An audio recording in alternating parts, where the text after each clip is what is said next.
On behalf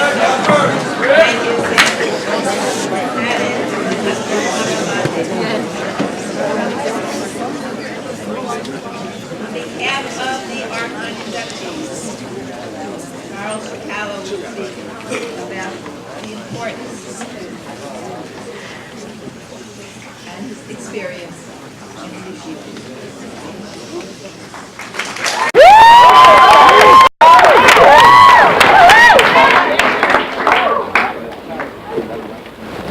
Good morning. Good morning. For those of you who don't know me, my name is Charles Chicalo, more commonly known as Chaz.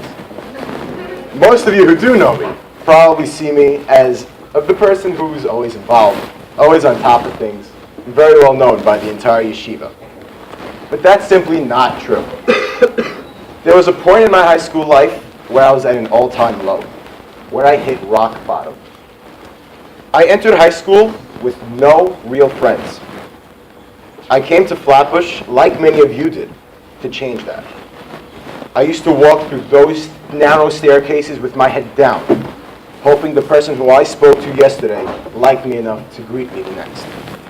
I ended the year off strong in both my academic and extracurricular lives. I was rocking a 90-plus average and was really involved in the debate team and AV squad.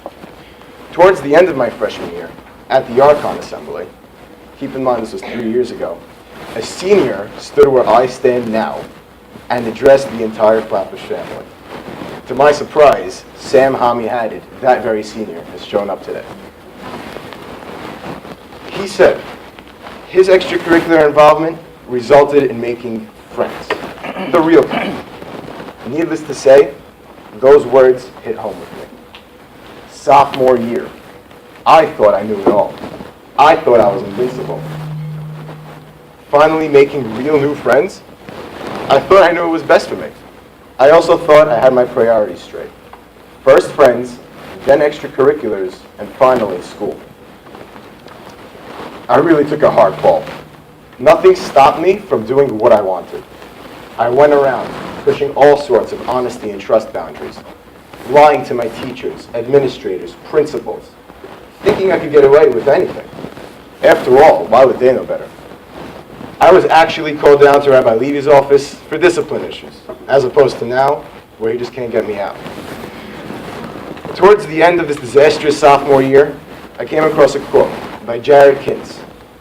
Breaking your trust and honesty are like drilling holes in your boat at sea. Slowly but surely, you'll start sinking, and nothing or no one will be able to save you. I knew that I'd been sinking and sinking fast. I realized I'd better plug those holes in quickly because I wanted to be the person who grows, who doesn't stink, who doesn't sink. I wanted to stay afloat. I didn't realize how much a bad reputation could put you at a disadvantage and just prevent you from excelling in life. I wanted to run some events on my own back then and couldn't get my initiatives lifted off the ground simply because of what I had done. Nobody chose to believe in me because of the bad reputation I had made for myself. The next year, as a junior, I really cleaned up. I made sure my first priority was my academics, then my extracurriculars. In technological terms, I shut down, then powered back up with a clear head. I went ahead and established the right priorities. I took my classes seriously, learned that being straightforward with everyone was the only way to do things. I worked hard to achieve a balance and to make honest commitments. I carefully selected activities I sincerely cared about, like Model UN, an international competition where schools can compete as different countries taking on the role of the real United Nations. I enjoyed everything about Model UN, especially interacting with students from all over the world.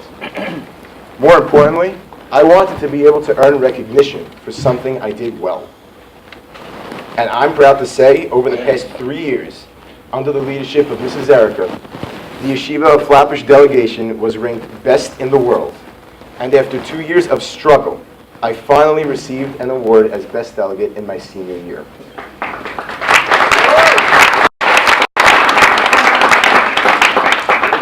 Rebuilding my reputation meant I had to stop, acknowledge my mistakes, and make better choices.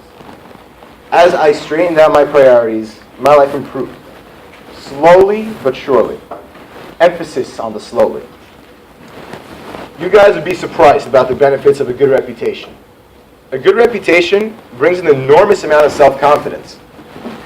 When you get up every morning, a good reputation enables you to say, self, like Mrs. Schulman says, I'm proud of who I am, what I stand for, and I have a whole world in front of me full of resources and opportunities just to make me a better person and succeed.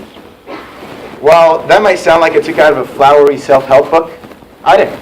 It's that true.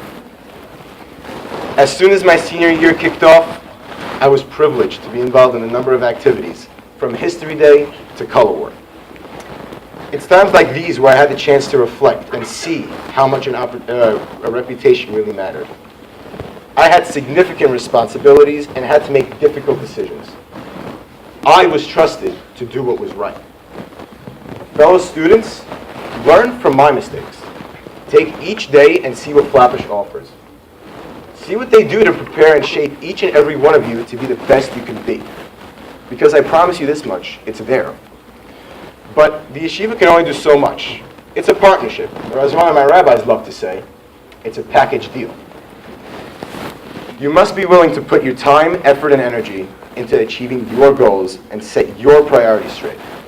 Find an activity or two that expands your interest, highlights your talents, and where you can make a difference.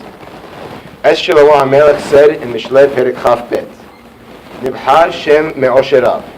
One's good reputation is chosen above great wealth. Mikesef u'mizahav hen tov. And good favor is chosen over silver and gold. Keep the following thought with you for the rest of your lives. Respect is earned, honesty is appreciated, trust is gained, and loyalty is returned. With this moment, it took me, when I'm rewinding 3 years, I was sitting in that seat. I saw a senior get up here and tell me I was going to make real friends. I made it my high school mission to get back up here and try to give the next generation of the Yeshiva of Flatbush words of advice, words that would help you advance in the real world. This moment couldn't have been possible without, firstly, the administration and faculty. You guys were with me the whole way through. I really couldn't have gotten here without you guys. Then there's Mrs. Erica, with me for 3 years on Model UN and 1 year on SGO. Pushed me through a lot. I'd also like to thank Mr. Engel for getting me through such that disastrous sophomore year that I was just telling you guys about. And for being an awesome history teacher. We all know that. I'd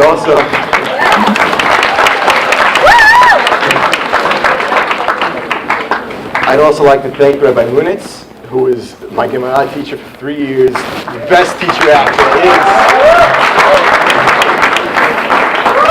and who is off to make Aliyah in Israel next year. I wish him, I think I can speak on behalf of everyone, including every one of my brothers who's had him.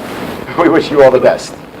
I'd also like to thank Mrs. Schulman for her constant support throughout my 4 years of high school, from day one to freshman year.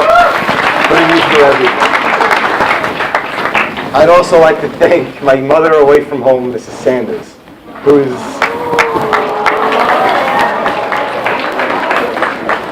been supporting me and everyone in that office. And how can I forget Maya Cohen hiding in the back over there? The best person. Lastly, and definitely most importantly, I'd like to thank my parents. They're sitting right over there.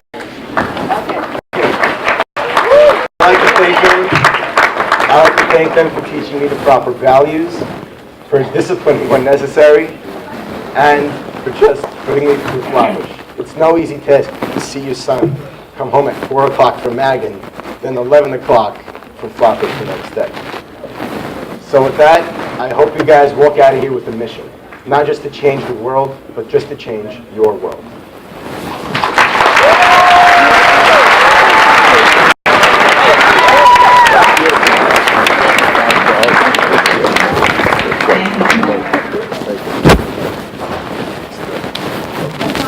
Archon Service Award